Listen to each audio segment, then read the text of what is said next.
Coming up, I'm going to be talking about how many subscribers Disney Plus has, Shang-Chi not coming to Disney Plus Premier Access, plus much more. But before we get into any of that, make sure you do hit that subscribe button to keep up with the latest Disney Plus news. Hi everyone, it's Roger here for What's On at DisneyPlus.com. It's Friday, it's time to jump into some of today's big Disney Plus news, and there was a lot of it. First, let's talk about what's been new to Disney Plus today. The big one really was the finale of Star Wars The Bad Batch that was added around the world. And that was kind of pretty much the last of the series dropping on Disney Plus on Fridays now. Everything's pretty much moving on to the Wednesdays. Also, library content arriving around the world. So, for example, in the US, a couple of movies got added, including Aquamarine, plus the return of Fantastic Four and X-Men. That one I thought was going to be gone for a while, but they went off to Peacock, and then they've kind of come back about a few weeks later, which is great. And then internationally as well, we got some Star originals, including Love Victor. That one's coming to an end. And we're really sort of seeing this shift now, where all the series are moving over to Wednesdays, and all the movie stuff and shorts, etc., are all dropping on the Friday. So we're going to see a little bit more of a difference moving forward.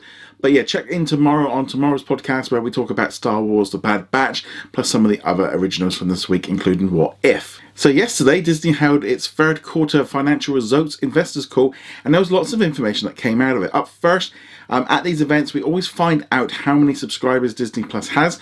So as of the 3rd of July, Disney Plus now has 116 million subscribers globally.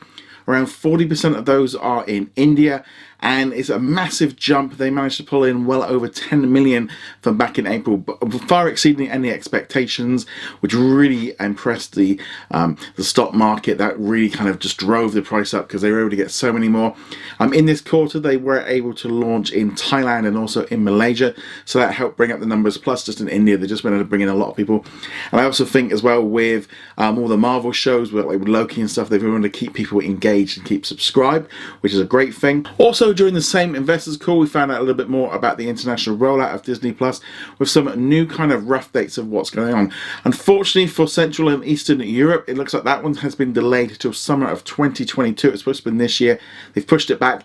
The good news is they've now included South Africa and also the Middle East into the plans to do that one.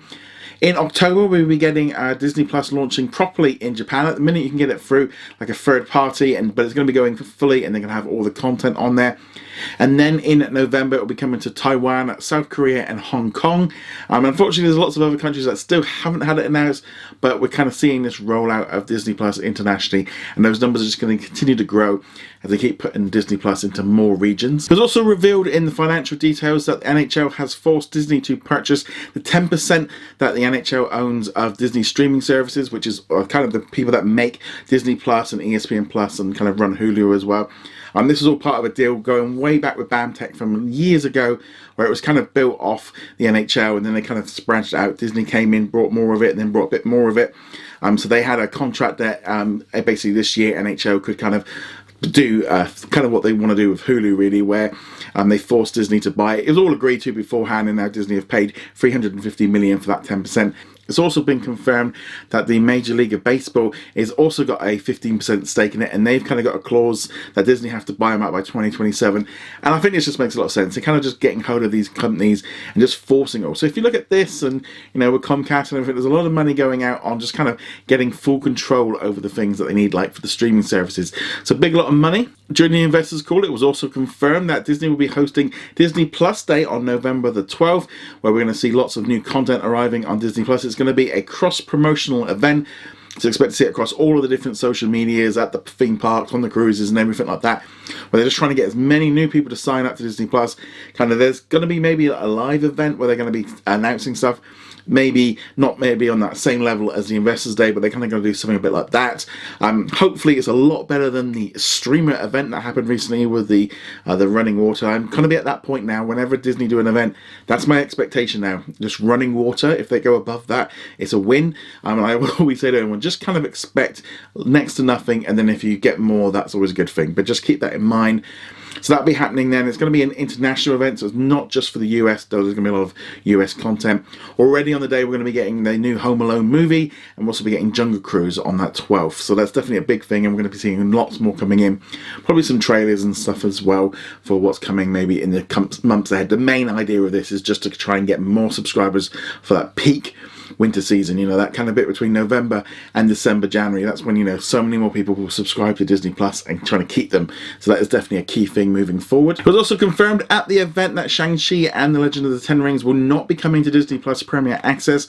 Bob Chapek explained that they kind of signed the deals back in May to make this a 45-day exclusive window, and they're going to have to keep with it. They can't change anything, it's too late, and they're going to have to, I think ideally, he did kind of show a little bit of regret over the fact that they did sign this contract. He said they kind of had to plant their flag and they're kind of going to stick with it. And he did say they're kind of looking at this as kind of an experiment, which kind of seems really weird to kind of be releasing a movie and going, oh, well, it's an experiment. You're just releasing it the normal way it was always released. But they've got this 45-day window. It was a little bit vague. He kind of said it's coming to the service, so we don't yet know if it's 45 days until it can come to Disney Plus, or if it can then go onto like Disney Plus Premier Access as a maybe cheaper option, or if it can go onto iTunes, etc., things like that. So I'm still not quite 100% sure. I want to say it's coming to Disney Plus after 45 days. And also I would imagine Disney don't want to be promoting it because they don't want people waiting, because I mean 6 weeks is not a long time to wait. They also kind of confirmed at the event that Free Guy couldn't go onto Disney Plus Premier Access due to pre-existing contracts signed before Disney purchases, basically with HBO Max. It's kind of really weird to see all the big sort of websites talking about this contract with HBO. Like most of us have kind of known about this for a couple of years. You know, it's the same thing that's happened with every other 20th century movie over the last 2 years. But, you know, unfortunately, we're just going to wait for that contract to end next year. But it was just nice to see them put out. There was, you know, a load of stories that said about Free Guy, you know, why couldn't it go? And then, yeah, it's all just down to pre-existing contracts, which we've known about for a while.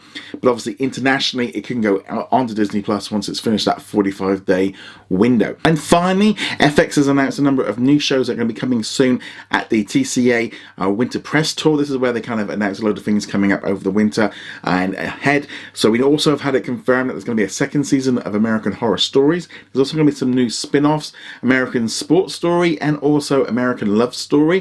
So that should be cool. And there'll be a new American Crime Story. So they're kind of really going into that one. I think that's definitely a contract issue that they can keep bringing them out while the creator is off doing stuff for Netflix. But let's kind of see there. We've also got some other new shows like The Regret has been confirmed, plus much more. Go check us out over at What's on Disney Plus to find all that latest information about those ones, because they're literally breaking as I'm recording this one.